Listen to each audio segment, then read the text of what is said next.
Yes, this is a hardcore grind interview. I have the dynamic author, entrepreneur, and philanthropist, Omar Howard. Welcome, welcome, welcome. Hey, how you doing? I'm doing good. I'm doing good. I'm so glad you were able to make time for us on today.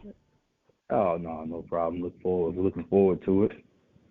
So I like to Definitely looking always forward. talk about a goal moment, right? So a goal Mhm. moment is when thought and execution come together. Because honestly, a lot of times we're really mindful about other people, how they do things, when they do things, how they do things for themselves, and when we're more concerned about that than we are about ourselves. So we deal in lack and fear when we're supposed to be moving our feet. And so that goal moment is when you decide to say, I'm about to just do this. You're going to Mhm. move on purpose. You're going to move with intent. What was that moment for you like in your journey? Um.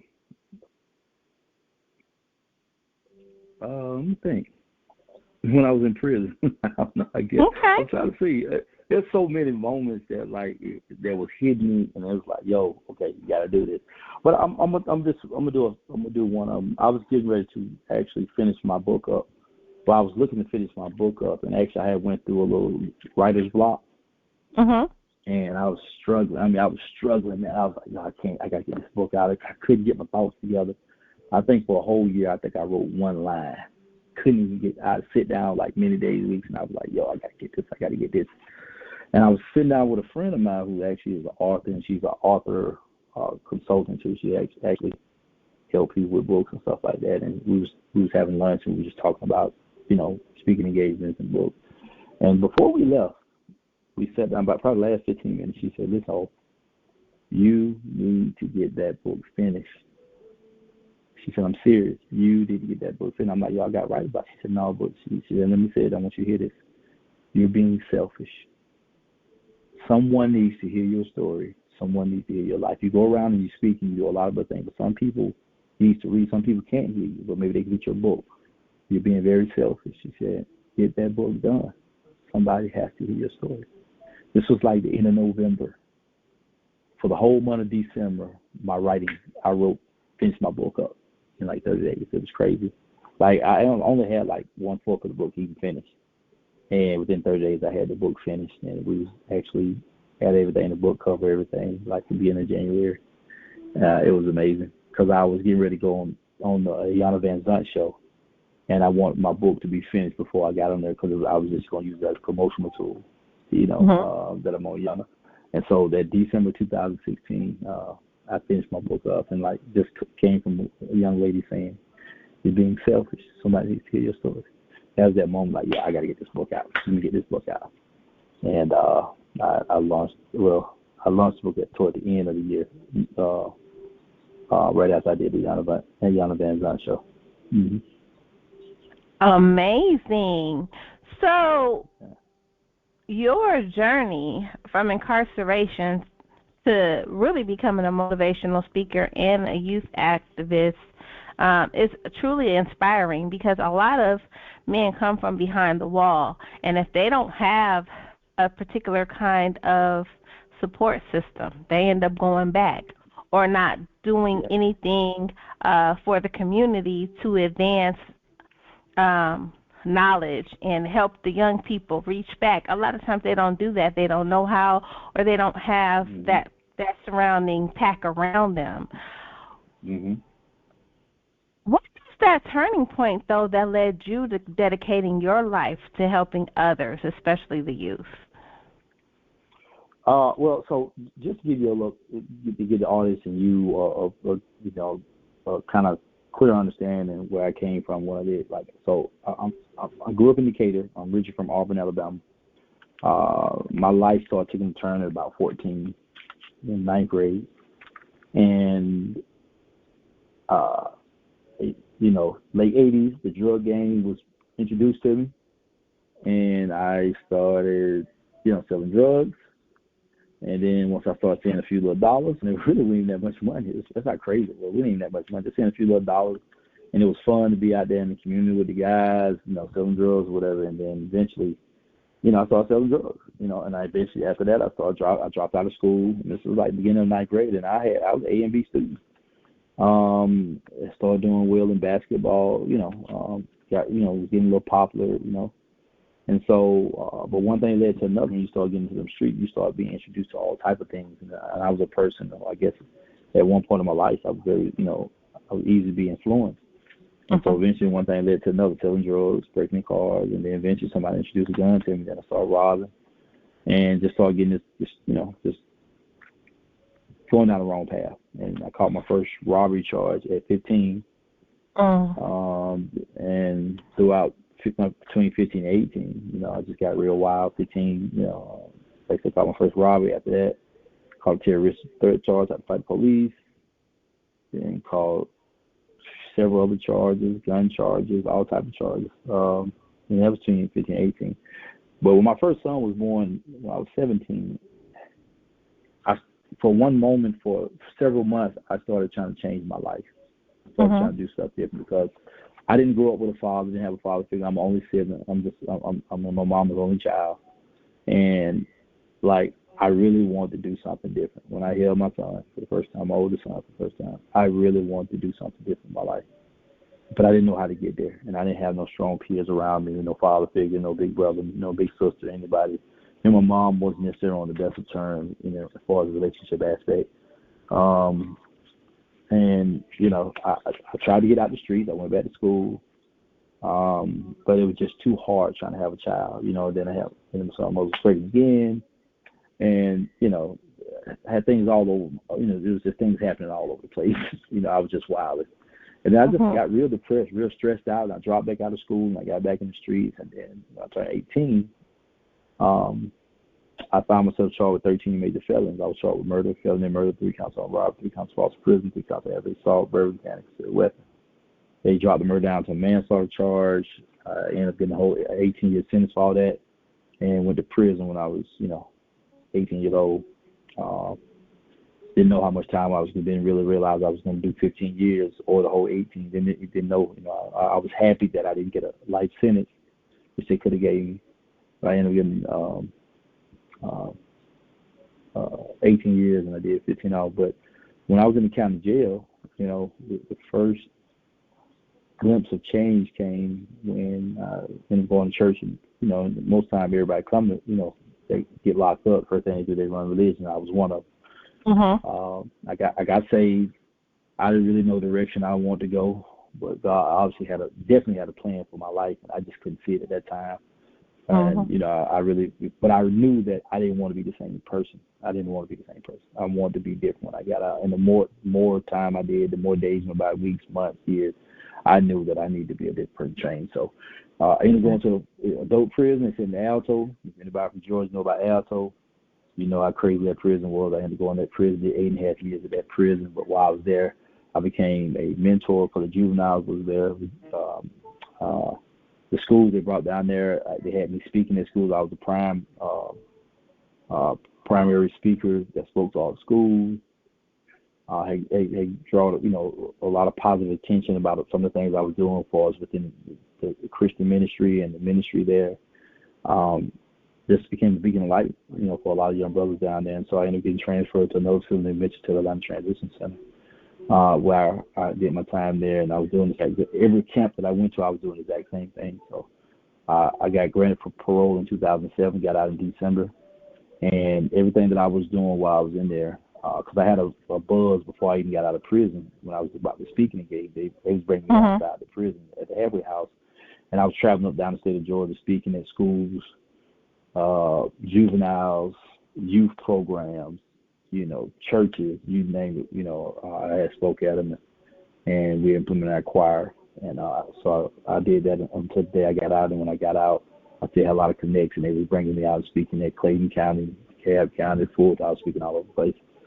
And then in 2011, I decided to start my own nonprofit to target young adults, to work with, to get them to reevaluate who they are and to look at life differently. So that hopefully they would make the same decisions and choices that I made.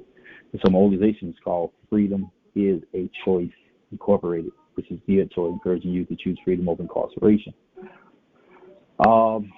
And so that's what I've been known for in DeKalb County, for and other places people know me from being a mentor young at-risk, deal with at-risk youth or youth in general. And of course, that just led to a lot of more speaking engagements, schools, high school, colleges, and eventually, with the U.S. Attorney's Office, they had me traveling, speaking in federal prisons all over the United States. And God's just been great. That's how I got into doing some of the things that I was doing. And I'm just grateful for the opportunity God gave me to try to have impact in people's lives, man, that maybe live like I lived as a young man, walking with no purpose, walking with no hope, walking with no life energy, no positivity, and definitely didn't have Christ in my life at the time. And so I didn't have nobody around me that I could actually look up to. All my peers was just, they was doing, some dirt. The few ones that wasn't, what I'm saying, I didn't stay around them no more, so I didn't have that push. And so I made my own decision to follow other people. So I want to make sure I give back. One of the things I always say is that if I help disrupt my community, I got to help heal it. I'm just grateful for the opportunity that Christ gave me to give back and hopefully be the positive example that I can be. Absolutely. That's amazing. Now, a black man who can write is powerful. What does that power mean to you? Well, so it's funny. I don't really, I never really cared to read. That's funny. I never liked it. I used to write a lot when I was in prison. When I got out, just working so much, it's crazy, So kind of lose that edge to want to write. But I've never been necessarily a writer. I wasn't just the best in school, anything like that, because I wasn't taught it. It wasn't around me. It wasn't like something that I seen in my life. I came from a real broken and poverty-driven environment, so I didn't really see that much. But what I do push my book to do is not just to talk about my personal life story, but to encourage you to read. We know that statistically our young adults are like at the bottom of the totem pole when it comes to, literacy. And so I try to encourage literacy through my book. And I always, there's times where people, I ask the community to buy books so we can donate to the community, so we can donate to the young adults. I love it. To encourage literacy, yeah. Mm-hmm. I'm not a big writer, and I'm not a big writer at all. But God gave me a gift to exalt people, and that's what I do. I just try to encourage and exalt people to do better in their lives, and eventually, hopefully, they'll find their way to Christ. Absolutely, but that's powerful. Yeah. God's been good. Now, the Freedom is a Choice, Inc. Tell us a little bit about your foundation. Yeah, so like I said, it started in 2011. I was just sitting around thinking about, like, how can I help my young men find their purpose? I was like, I didn't start an organization. And so I did an interview right before I got a prison call with TVN. And on the video, the lady, as well, a closing response, she, in the closing remarks, I said, freedom is a choice. Life is about choice. Freedom is a choice. And she rebutted and said, yeah, choose wisely, your choices. And so I was thinking about that. And that's how I came up with the name Freedom is a Choice, because I encourage people to make the right choices. And so, but how I thought about the whole mentoring piece, because I remember when I was in Alabama, I was with the Big Brother, Big Sister program. Mm-hmm. And so I remember how it felt for me for somebody to come pick me up and take me out and do some other things in life. The only thing that I didn't like about it at the time was they kept sending me these college white girls, which I had fun, but I always desired to have a brother, a big brother, because to me it was just, I wanted that, at that point in my life, I wanted that masculine move because I didn't have a brother, but they always kept giving me, and I had fun. So as I was building my organization, that's what I was like, these young brothers need to see another African-American male, man, who made some bad decisions, but turned his life around, and I want them to understand that I done 15 years. I've done enough time for y'all young men. Y'all don't need to be making the same decisions and taking this time because you're disrupting your life. You're disrupting your generation. You're disrupting your culture. You're disrupting your family. Like you're disrupting somebody's life. So I wanted to try to, have a safe space for these young people to come. And one thing I do believe in is I believe in exposure. Like I want to expose young people to a better way of living. Whether that's going to a house game, football game, basketball game, baseball game. I've had the opportunity through sponsorship to take kids to Guatemala, Africa, Puerto Rico. And so it's been a great opportunity. So I'm just grateful for the opportunity. Like I said, once again, I'm grateful for that opportunity to be able to serve in that capacity, and I've been thriving now since, like I said, 2011. And I'm still a grassroots organization, right? I'm still a grassroots organization. I just enjoy giving back to those young people. Yeah. Absolutely. So do you think your experiences just in life and being reintroduced to the society is what really shaped the future of the way you structure your youth and mentorship programs? Oh, well, yeah. I mean, life experiences is what makes you the person that you are. You go through things, people think, I'm 45, or I'm 21, I'm 45. But if you don't have any life experiences, man, you're just an age. We grow and mature, and we build character based on what we go through. Because for a lot of us, we learn from mistakes, and we grow on it. Because nobody can really give you a blueprint of exactly how it's going to be for your life. Most of us go through hard trials and tribulations to get to the point that we're. And unfortunately, like I said, I had to go to prison, and deal with, a life of surviving, in a harsh place, But God definitely opened my eyes, and He allowed a dark place to be an opportunity for me to birth.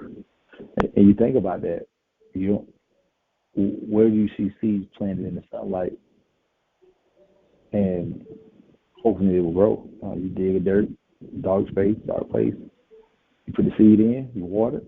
What happens? It grows. And now through the hardship of the ground, through the hardship of the dirt and the ground, and the struggle to get out, of course that movement is up and out, up. And so when it breaks through, finally it breaks through, it gets that sunlight, and it grows and grows and grows and grows into whatever, it needs to grow into.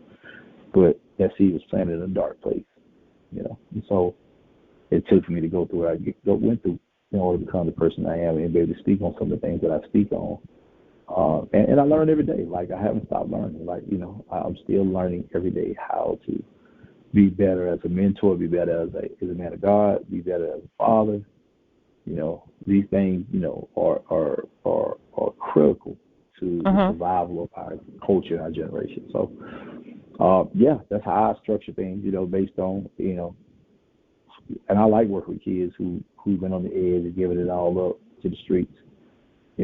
I want to be the inspiration, and I work back in the prison system. I actually work back in the prison system. So I get an opportunity to do intervention and prevention work.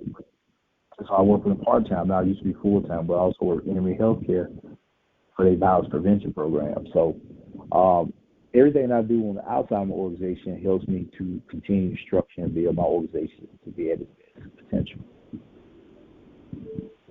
Absolutely amazing. Now, you've received numerous awards, including an honorary doctorate in humanitarianism. How do these recognitions influence your work, and what do they mean to you personally? And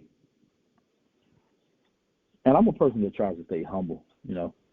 I've got a lot of awards. I've got about 20 awards. My last recent award was the highest award you can get in the state of Georgia, was Outstanding Citizenship Award, that I received watching some other friends of mine getting honorary doctorate. It feels absolutely wonderful to be recognized and to be given your flowers before you die. It constantly reminds me of how important this work is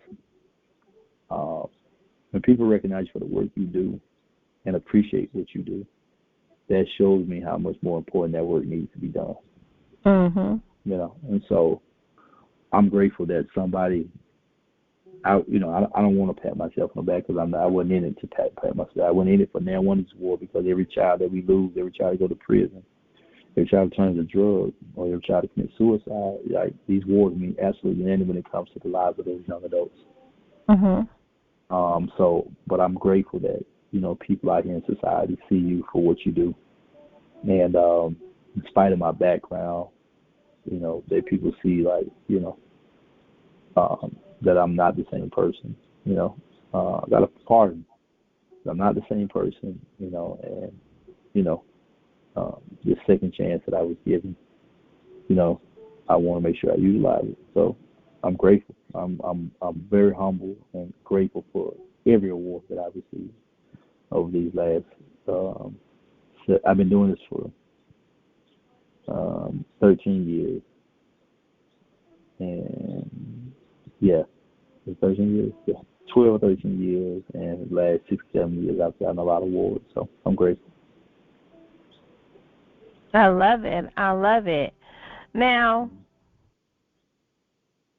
I just want to focus on you a little bit, because a lot of times we do amazing things, and then we want to be humble. But sometimes you, because you are shining, you got to allow that to happen. Mm-hmm. When people recognize you, you are definitely becoming a pioneer in the African American community. Mm-hmm. Now, honestly, how does that make you feel? Because that means that you have attained your goal. Mm-hmm. You may have more work to do, but ultimately you destroyed, and now you're helping to rebuild. How does that make you feel?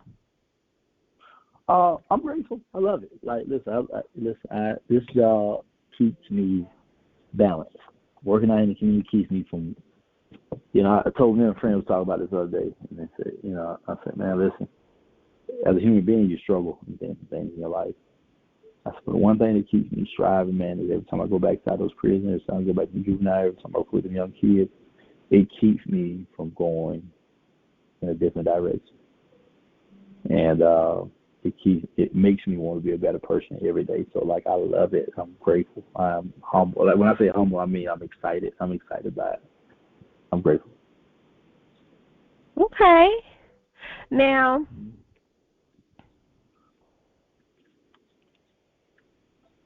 having been through such a challenging journey in life and then experiencing some greatness, what message do you have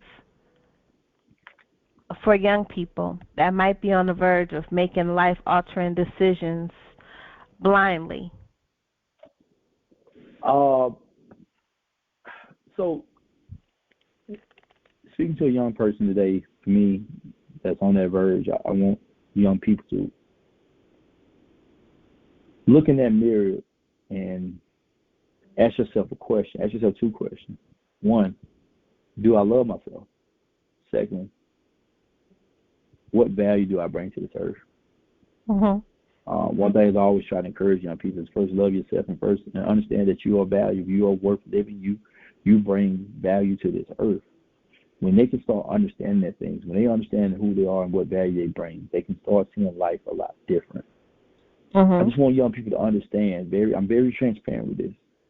That one moment of what you think is cool or gangster, or thuggish, or whatever you want to call it, can disrupt your life for the rest of your life. Meaning you can die, meaning you can go to prison for a day, up to the rest of your life. Think about the people that love you. Think about the people that want you to succeed. Embrace those people and remove yourself from those who don't have your best interests at heart. Know that for a lot of us, we still know that you are our future. In spite of what we see out here, in spite of what's going around, in spite of the negative stigma that's on your life. We believe that when you decide to make a better decision, you can turn this community and society around. We know that you're great. We know that your jersey's got to be, when you get ready to retire this, we know that your jersey is going to be held up in the banisters. You know what I'm saying? So we know that you're awesome. If they love themselves and they value themselves, they won't let people be around them that devalue them or allow them to be pressured to be put in a situation that could disrupt their lives. So when I'm seeing young people, this is what I'm telling you. Love yourself, find value in who you are. When you do that, the world is a different place, and a different view, and a different look. It helps you to just change and be different all the way around. Absolutely. Now, the Omar Howard Story, I mean, it's a very encouraging literary tool and motivator for everyone. But what do you hope readers take away from your book? Well, there's several things. One, motivation, inspiration, perseverance, grace, love, faith, devotion. But I want people to understand, like, I talk a little bit about my story of my life in my book about when I was growing up. There's several areas that I want people to target. One, I want young people who, if you've been in a situation, don't be scared to reach out to your peers or your parents or anything, let them understand what's going on in your life. A friend of the family tried to molest me when I was young, and I was afraid to tell for several different reasons. And when I look back over my life, thank God the man didn't get to where he was trying to get to. But I think about how that man could have ruined my life. But what thing bothered me the most was, because I didn't say anything, how many other people did this man's life did he ruin? Or walk around with shame and embarrassment, or just life is just ripped apart. I want young people to know that it wasn't your fault. You don't deserve it. Tell the right prospective person, and let that person life be dealt with by law or whatever means it needs to be dealt with. Don't be afraid to do what's right, and don't get caught up in this era when people telling you not to say anything, but no, you tell somebody, because not only you're saving your life, you may be saving someone else's life. That's one thing. Two, people see how a young man can make a bad decision and turn his life absolutely around.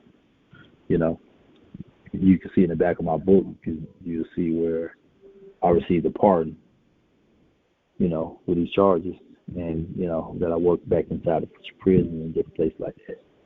I hope that inspired people who are coming out of prison, who have been in lockup, who have a background, to never give up. I work for Emory Healthcare now. I still work in the Department of Correction. I've been in front of senators and governors and different people. Actually, the governor Deal, who was a Republican, wrote before he got out of office. He read my book, and he enjoyed it, and he wrote a forward for it. He told me when he read it, he said, "Man, I could not put your book down. I read the book overnight." That was inspiration for me, to see somebody read it and then wrote a forward for it. So this book can be read by young adults as well as adults, people in law enforcement, people in the political area. Now, I promise you, you'll be moved, and hopefully it will give you inspiration to help this generation of younger people and do what's right in the political field as well as in our community. So there's several things they can get from this. But there's a very few things that I definitely want people to get out of it. Absolutely. Now, how can people be part of your movement if they wanted to give time? Uh, well, one of the things that, well, you can always reach me at hello@freedomisyourchoice.org. You can call me at 470-257-0966. I'm rebuilding my website at the moment, but the website is freedomisyourchoice.org at the moment. But you can also, because I'll tell people all the time, like on 4th of July, I reached out like on the 2nd, and I told the community that I want to feed the juvenile facilities. I only wanted to do one at first, but there was such an overwhelming response that I was able to feed 4 facilities that day. And so that really made me happy that the community seen it, a great opportunity, man, to give. So if you want to give, you can also cash out, you can Zelle, you can PayPal, so we can help and do more things for the kids. If you want to donate a book to get to one of the kids inside the prison, juvenile, I definitely want you to reach out to me. If you want a book, reach out to me. If you're in the Metro Atlanta area, we can meet up, and I can sign your book for you. But I definitely want people to read. Definitely want the community to donate so we can encourage literacy, and we can do other things like feed our young men who are incarcerated. Or if I'm going on a trip, or if I got a young person, I still got a young man who's homeless out here. Been helping him for the last couple of years. Good kids just don't have anybody. It's just hard to find them, a legitimate place. So stuff like that, I'm able to get funding. I'm able to, take kids different places. So people, I want people to understand, like, you don't have to be that person, but, your donation, your in-kind donation, stuff like that, definitely can help, the kids that we work with. Like I said, I'm still a small grassroots organization, but I'm building, and I'm, looking to, definitely be at a place. I have an office in Rockdale, but I'm looking forward to doing more with the courts, the juvenile courts, the juvenile facilities, and different places like that. So reach out to me. I'm Omar Howard, the founder of Freedom Choice Incorporated. Also opening up a consulting business. I'm a life coach. I'm an anger management specialist. I'm a grief specialist. I'm continuing to grow, so we're going to eventually, once we totally get everything relaunch, we're going to be needing the help and support, especially maybe helping kids with their education, because it's volunteer to help them on GED. I got a young girl right now that I'm helping try to get back to school, so I got people in the community that's reaching out. We want to help this young girl get back to school. She's 18 years old. She dropped out when she was 15, 16 because she had a baby, and she's trying to get her life back together. So stuff like that is people that can actually work, who's ready to make some moves, you know what I'm saying, and not be afraid to spend their time, spend their money, to get things, to make things happen, Absolutely. So any way that you feel God led to help, by all means, reach out to me, and let's make it. But if you want to book me for a speaking engagement or something, reach out to me. I'd love to come speak to your school, your churches, your youth events, the youth explosion at your churches. I've spoken at family reunions. I'm willing to speak. Reach out to me. Let's make it happen. Absolutely. Well, I thank you for sharing your time, space, and energy with me. Yes, ma'am. I want you to shout out all of your social media for those that want to be able to follow your journey. Okay, it's Life Coach Omar. I also have the real Omar Howard. But just follow me on Life Coach Omar. I'm also on Twitter. I just got back on Twitter, but I'm also on LinkedIn, Facebook, Omar Howard. So a lot of things. You'll probably see a lot of times with my grandson that he has been a great inspiration in my life. But you'll see a lot of pictures with me and my grandson. He's just his first year of school, so you'll definitely see me on his name is Spanky Doodle. But for the most part, you can follow me on Life Coach Omar on Instagram. And be looking out. In the middle for the rest of this year, I am launching a couple curriculums that will be targeting our reentry sector, our professional sector, our school sector, and overall the community sector. So be looking out for that. All right. I love it, and we will talk to you soon. All right. See you Saturday.